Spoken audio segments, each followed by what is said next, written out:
Ferdy Sambo dan Putri Chandrawati kerap pamer kemesraan di depan publik saat persidangan berlangsung. Beberapa kali setiap bertemu, mereka berpelukan, bahkan Ferdy Sambo mencium Putri Chandrawati di depan umum. Namun siapa sangka, sang justice kolaborator, Richard Eliezer, membuka tabiat asli dari pasangan tersebut. Rupanya, hubungan Sambo dan Putri tak semesra seperti apa yang mereka tampilkan di depan media. Selama saudara menjadi ajudan, saudara FS ini lebih sering tinggal di mana? Lebih sering di Bangka yang mulia. Lebih sering tinggal di Bangka. Siap, Tapi Saguling? Di Saguling biasa hari Sabtu atau hari Minggu yang mulia. Tapi kebanyakan hari Minggu yang mulia. Kalau biasanya ibadah di Saguling yang mulia, ibadah pagi. Kalau tinggal di Saguling, apakah saudara FS itu menginap atau tinggal sendiri? Biasanya kalau hari Minggu menginap yang mulia, sampai Seninnya yang mulia. Bangka dan Saguling ini kan nggak jauh. Siap yang mulia. Kenapa saudara FS pisah rumah begitu? Siap, biasanya karena beliau pulang sudah tengah malam yang mulia.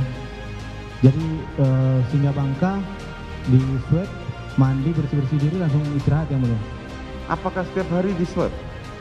Biasanya pulang kantor pasti di swab yang mulia.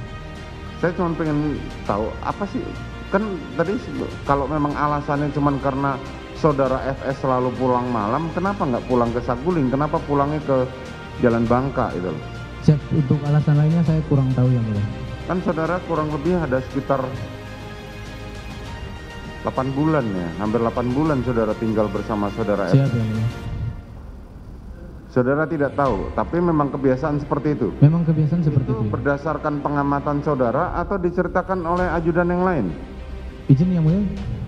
Mengenai kebiasaan FS pisah rumah dengan saudara PC, itu saudara ketahui sendiri atau juga berdasarkan cerita dari yang lain? Ketahui sendiri yang mulia, karena saya juga kan naik piket yang mulia. Ajudan lain juga bercerita hal sama? Iya yang mulia, tahu semua yang mulia. Beberapa minggu yang lalu kan ada orkestra ya yang disampaikan oleh para saksi ya, yang mengatakan bahwa Joshua itu berkepribadian ganda, sering main di nightclub gitu ya sama perempuan-perempuan, yang mana orkestra ini dipimpin oleh para penasihat hukum dari Bapak Ferdy Sambo dan Bu Putri. Nah sekarang, tapi itu saya tidak bisa mengkonfirmasi ya, ini pernyataan Anda nih ya. Ya itu terserah, itu karena Febri nggak datang, sorry ya Feb ya. Nah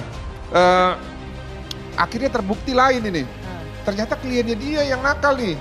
Nah makanya gimana akhirnya, saya bilang hati-hati kita mendalilkan sesuatu. Kliennya nakal di mana konteksnya Anda bilang kliennya nakal, dari mana tuh tahunya? Di Bangka kan kegiat itu. Ada Will atau wanita idaman lain. Dengan kemarahan istrinya membawa ajudan, suruh membawa senapan laras panjang, udah kayak mau perang aja.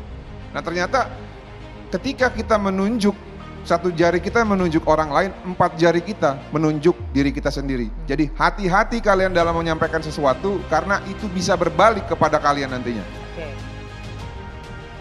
Jadi sebenarnya begini, itu awal Juni, sebelum awal Juni itu jarang di rumah Saguling, lebih banyak di rumah Bangka, Ferdy Sambo. Kemudian karena ada kejadian awal Juni, sehingga Ferdy Sambo kembalilah ke rumah Saguling. Kemudian rentan waktu ini adalah kemunculan perempuan misterius tadi ya. Awal Juni ya. Kemudian setelah awal Juni, kejadian awal Juni, saudara FS itu balik lagi ke rumah Saguling. Pertama saya merinding tuh runtut penjelasannya, betapa jujurnya, betapa lurusnya, betapa kooperatifnya. Tidak sembarangan orang dijadikan JC itu melalui asesmen, penilaian yang sangat, dan terbukti kan selama ini konsisten. Tidak pernah kalau kesaksian palsu kita pernah belajar. Bagaimana Susi, bagaimana Kodi diperingatkan berkali-kali. Kan dari mulai kesaksian sebelumnya, apalagi kemarin membuka aib semua itu, kan hakimnya malah terpesona, ternganga semuanya kan. Kalau dia bohong pasti bohong kamu, tidak masuk akal. Kan tidak. Penonton malah terbawa suasana ya haru. Ya pasti hakim percaya kesaksian Eliezer. Ya gimana nggak percaya? Kalau nggak percaya pasti diingatkan kan. Ketika mereka yang lain juga diingatkan, jangan bohong, jangan masuk akal. Dia malah terpesona kan. Ya kalau salah pasti dihentikan kan, ditanya diulang. Faktanya kan tidak. Malah dia mendengarkan majelis itu kan. Dengan yang begitu tulus dan runtut. Ya. Rupanya, pengacara Ferdi Sambo dan Putri Chandrawati, termasuk Febri Diansyah, ketakutan setelah Eliezer bersaksi di persidangan. Mereka tak mau hadir di acara TV, bersama dengan pengacara dari terdakwa yang lain. Pemirsa, sebetulnya kami lagi-lagi sudah mengundang kuasa hukum dari Ferdi Sambo maupun Putri Chandrawati untuk kesekian kalinya, tapi tidak bersedia ataupun tidak bisa untuk hadir pada malam hari ini. Ini saya mau disclaimer dulu, kami juga mengundang kuasa hukum dari Putri Chandrawati tapi tidak bisa hadir pada malam hari ini. Karena kita memang membutuhkan ini untuk konfirmasi ya, tapi sayangnya tidak bisa hadir malam hari ini. Hal mengejutkan mulai muncul di persidangan. Hakim heran, Ferdi Sambo dan Putri Chandrawati, yang sering memerankan kemesraan di depan publik, ternyata banyak konflik yang terjadi dalam hubungan mereka. Terbukti dari kesaksian Eliezer, yang sebelumnya juga menyatakan, Putri Chandrawati sempat marah, dan membawa senapan laras panjang menuju rumah bangka, yang dikediami Ferdi Sambo. Di sana ada pertengkaran hebat, dan anehnya, ada wanita lain yang menangis dalam pertengkaran tersebut. Selain itu, Ferdi Sambo dan Putri Chandrawati ternyata berpisah rumah dan hanya bertemu akhir pekan. Hakim pun heran, karena jarak dari rumah bangka dan rumah Saguling tak jauh, namun mereka pisah rumah. Hakim juga merasa janggal dan tak masuk akal, alasan dari Ferdi Sambo tak pulang serumah dengan Putri Chandrawati karena setiap hari melakukan swab. Richard Eliezer juga memberkan, jika Ferdi Sambo kerap pulang larut malam, yakni sekitar pukul 9 malam ke atas, bahkan subuh hari.